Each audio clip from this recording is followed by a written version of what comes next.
ci tënk la ci kàllamay Kocc ñu doore ko campagne ñàkku ngir xeex Covid-19 bi lee ñàkk yu njëkk jëm ci initiative COVAX ñu ngi koy xaarandi ci dimanche bi dina ëpp lu tollook dina ëpp million ci ay doses yu AstraZeneca yu Sénégal war a jot loole war a ñëw rek dooleeku ci 200,000 doses de vaccin chinois yi ñu am fii ci Sénégal te lu fàttaliku rek nag lu tollook 21,000 ci ay doomu aadama fii ci Sénégal ñoom nag jot nañoo ñàkku ci ko xeexu Covid-19 boobule.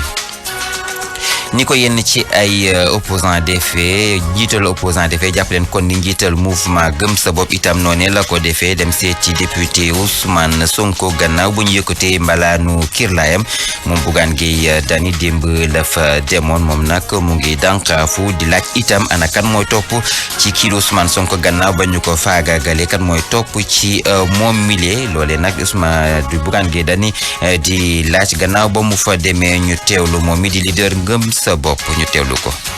rëbb gi ñuy rëbb waa Pastef rëbb gi ñuy rëbb ñii nga xam ne ay activiste lañu di leen jàpp di leen bunduxatal ñu ne loolu war naa dakk ndax buumu jaam googu suñu ay maam xeex nañu ci Sénégal ba indi fi démocratie ku toog ci sa roq di ree boo moytuwut waa jiy mboq dana la mboq te bu la mboqee fu mu la jëmee xam nga ko mooy seeraas mboq na Khalifa Sall gars yi naan bàyyi leen justice mu def liggéeyam mboq na Karim Wade ñu naan bàyyi leen justice mu dem liggéeyam ana kooku tey dañ ko jël def ko ministre de l'intérieur muy Antoine Diome kon Antoine Diome moomu boo ko séenee mu bokk Ousmane Sonko kon ñun ñi ñëpp ku ci nekk sa xel war naa tey kon kii ñu jàkkaar lool moom bañu ci dara jaadu na ñu nit ñu nekk benn say pour mën a jàkkaarloo ak président Macky Sall ci lii nga xam ne taxawal na ko.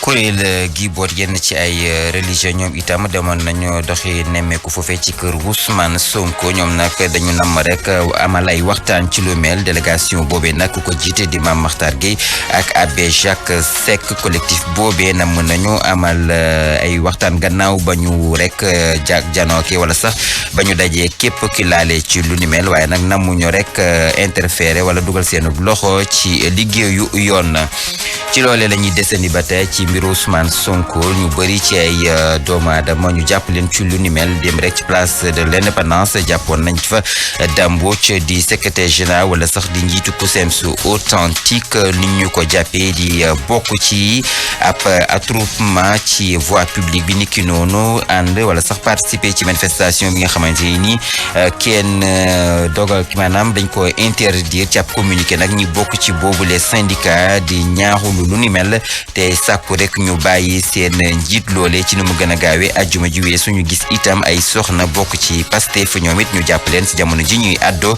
ñu nga ca police bu jëppal luñ leen toppee mooy menace ak trouble à l'ordre public. lu tolloog juróom-ñett fukki liggéeykat yu nekkoon fële ci hôtel King Fahd Palace ñoom ñee nag lañu rek dàq lañu licencié ñu dàq leen syndicat travailleur bi boot ñi liggéey ci hôtel boobee nag di ñaawlu lu ni mel te ñu jàpp rek ni dañ leen a dàq ci lu tegul ci bu yoon ñu ne rek règlement de compte la tax ba ñuy sàkku ci autorité yi ñu indi saafara ci lu ni mel ñu jàppee ko violation code du travail Véronique Ndour mooy seen njiit ñu teewlu ko. balaa ngay dàq ay liggéeykat da ngay xool sa bëgg xam ne ñaata jabar la am ak ñaata doom la am ba ci oto bu mu am mais tey jii nii xooluñu loolu yëpp xooluñu ki njëkk ci hôtel bi dañoo xool ñi mujjee ñëw bàyyi leen ci hôtel bi léegi dàq ñi nga xam ne yàgg nañ fa léegi ñu xam ne licenciement bi du loo xam ne lu tegu ci yoon non seulement ci processus bi yëpp teg ci loolu waxtaan amul ñoo ngi woo président Macky Sall ci loolu parce que King Fahd nee nga yow yaa ngi koy defaraat pour sommet yii di ñëw mais sommet yooyu ñan ñoo nar a liggéey sommet yi ñoo ngi nii si biti ñoom lañ dàq tey. ñu di wutali biti réew rawatina fële ca Niger njiital RDR Tchangi moom nag mooy bañ rek résultat yi nga xamante ni seeni génne woon na ko jëm ci wàllu résultat provisoire yi ci élection présidentielle yi moom Mahamane Ousmane ci téeméer boo jël ñeent fukk ak ñeent yi la ñu ne la am ci ay xob nekk ci gannaaw candidat au pouvoir du PNDS Mohamed Bazoum moom nag ci téeméer boo jël juróom fukk ak ak juróom benn ya la ko résultat provisoire yi jox Mohamed Ousmane di ko bañ te itam di sàkku képp nga xamante ni rek jàppoon nañu ko ci may manifester foofee ci jamono ñi am présidentielle yi ñu bàyyi la ci nu mu gën a gaawee ca Tchad moom këru opposant bi di Yaya Dillo la ñu attaqué tey ji ci dimanche bi suba teel moom nag mu nekkoon candidat ci présidentielle yi ñuy amal mois d'avril bii di ñëw moom nag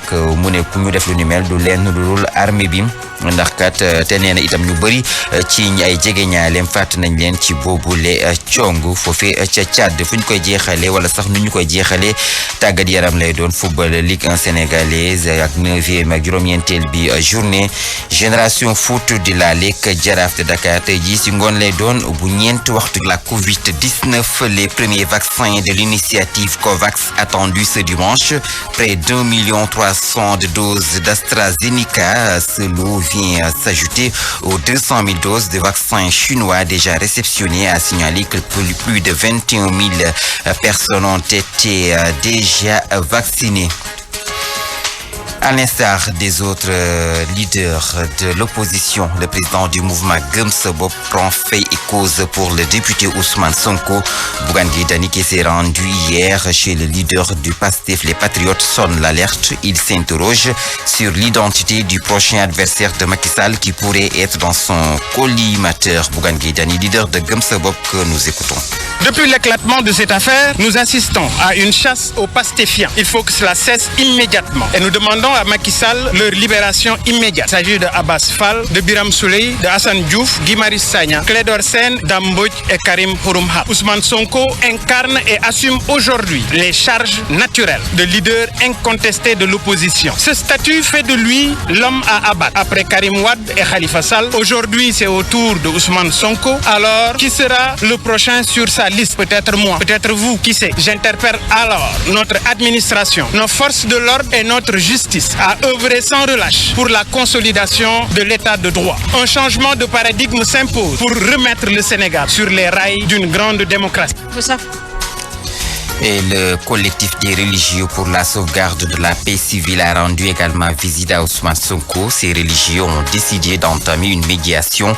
La délégation était dirigée par Mame Makhtar Gueye et l'abbé Jacques Seck. Le collectif compte communiquer lorsqu'il aura bouclé ses entretiens avec tous les protagonistes, mais sans interférer dans l'action de l'institution judiciaire. Affaire Ousmane Sonko toujours. Plusieurs personnes interpellées hier lors des manifestations à la place de l'Indépendance. Dame Mbodj, secrétaire général du QCM Authentique, a été arrêté. Il est poursuivi pour participation à un attroupement sur la voie publique. La participation à une manifestation interdite, entre autres. Dans un communiqué, les membres du syndicat dénoncent parlent d'arrestation arbitraire et exigent sa libération immédiate. Le vendredi dernier, des femmes membres de PASTEF ont été également arrêtées. Elles sont en garde à vue dans les locaux de la police de Dieuppeul. Ces femmes sont poursuivies pour menaces et troubles à l'ordre public. Près de 80 travailleurs ont été récemment licenciés à l'hôtel King Fahd Palace. Le syndicat des travailleurs du hôtel dénonce un licenciement abusif et évoque un règlement de compte. Ces travailleurs appellent les autorités à réagir face à ce qu'ils qualifient de violation du code du travail, suivant les explications de Véronique Ndour. Elle est le secrétaire général des délégués de l'hôtel King Fahd Palace. Ça fera 15 mois qu'on sera dehors et ils décident de licencier des gens. De licencier des gens, oui, le ministre du Travail l'a dit. Un licenciement économique, ça nécessite un préalable. Vous ne pouvez pas licencier les anciens et ensuite maintenir les gens qui viennent à peine d'avoir un contrat de 6 mois, 1 an, 2 ans, 3 ans. Donc là, derrière ce licenciement, nous voyons un règlement de compte. Nous remercions le chef de l'État de nous avoir toujours accompagnés. Mais puisque le King Fahd, c'est un hôtel d'État, en tant qu'hôtel d'État, nous leur demandons de nous accompagner. Hors de chez nous, au Niger, le candidat du RDR Tchangi a de nouveau contesté les résultats de la CENI. Mahaman Ousmane est crédité d'un peu plus de 44% des voix au second tour de la présidentielle selon les résultats globaux pris provisoires derrière le candidat du PNDS au pouvoir, Mohamed Bazoum, qui recueille près de 56% selon ces mêmes chiffres. Mahaman Ousmane appelle à la libération des personnes arrêtées lors des troubles. Au Tchad, le domicile de l'opposant Yaya Dilo, candidat à l'élection présidentielle, a été attaqué ce dimanche matin par des hommes de l'armée. Selon lui, toujours plusieurs personnes de son entourage ont été tuées, soutient-il. Yaya Dilo, ancien chef rebelle, a déposé sa candidature pour la présidentielle prévue au mois d'avril. Football pour terminer la Ligue 1 sénégalaise, suite de la 9e journée. Génération Foot Jaraaf de Dakar, c'est cet après-midi à 16h.